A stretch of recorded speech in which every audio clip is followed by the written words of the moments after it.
Standard Minimum Rules for the Administration of Juvenile Justice.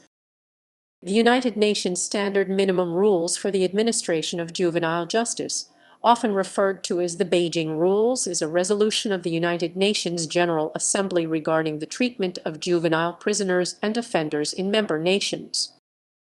History. In September 1980, the United Nations held its 6th United Nations Congress on the Prevention of Crime and the Treatment of Offenders in Caracas, Venezuela. The UN had previously declared 1980 the Year of the Child.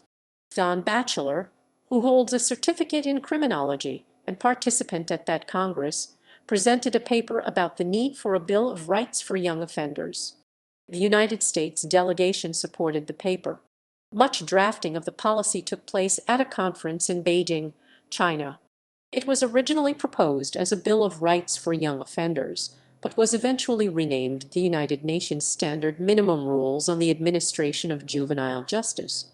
The proposed draft was then discussed at length at the United Nations 7th Congress on the Prevention of Crime and the Treatment of Offenders in Milan, Italy, in September 1985. It was adopted on 29 November 1985 by the United Nations General Assembly.